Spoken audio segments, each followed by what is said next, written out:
Hello, my name is Fabian Amar Farel.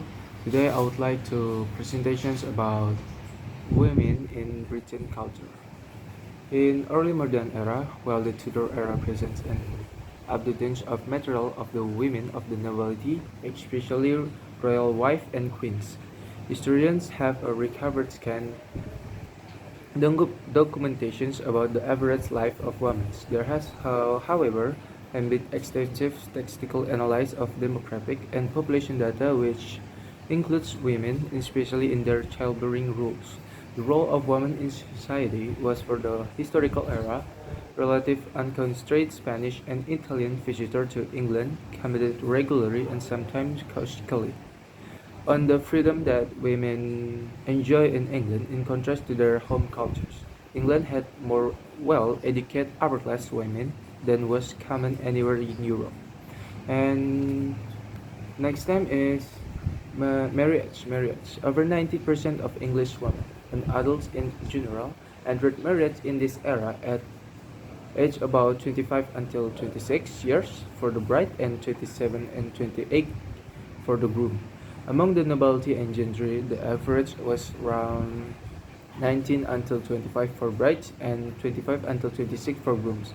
Many city and townswomen married for the first time in their 30s and 40s. It was natural unusual or orphan young women to delay marriage until the late 20s.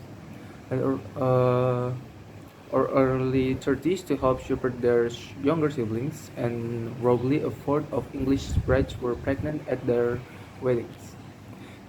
Moral religion and morality.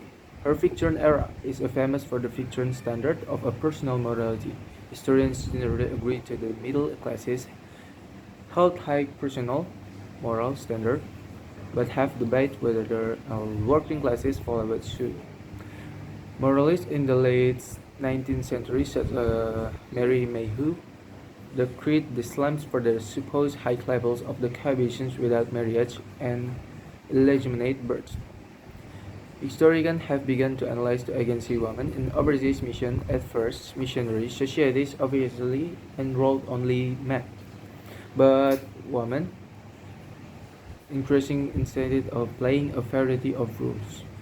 But they stressed the interconnections of the public and private sphere and spoke out against perceptions of women as weak and housebound.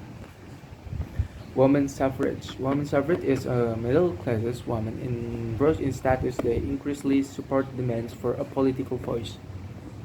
In 1903, Emmeline Perkins founded the Women's Social and Political Union and suffrage advocacy organizations. While WSPU was the most visible suffrage group, it was only one of many, such as the Women's, led by militians Garrett Fawcett in Wales. In suffrage, women were attacked as outsiders and were usually treated with rudeness and often violence when they demonstrated or spoke publicly. The radical protests steadily became more violent, and including heckling, banging on doors, smashing shop windows, burning mailboxes, and arson on occupied buildings. From these political actions, the suffragists successfully created publicity around their institutional discrimination exercises. Historians generally argue that the first stage of the militant suffragist movement under the Pankhurst in 1906 had a dramatic mobilizing effect on the suffrage movement. Women were thrilled and supportive of an actual revolt in the streets. The membership of the militant WSPU and the soldiers overrated and was mutually supportive. However, a system of publicity, historian Robert Ensor argues, had to continue to escalate to maintain its high visibility in media. And after that is they turn to systematic descriptions of Liberty Party meetings as well as physical violence in terms of damaging public buildings and arson. This went too far because, as the overwhelming majority of moderate suffragettes pulled back and refused to follow because they could no longer defend the tactics. They increasingly repeated the extremists as the obstacle to achieve suffrages, saying the militant suffragists were now aiding the Asians. And many historians agree.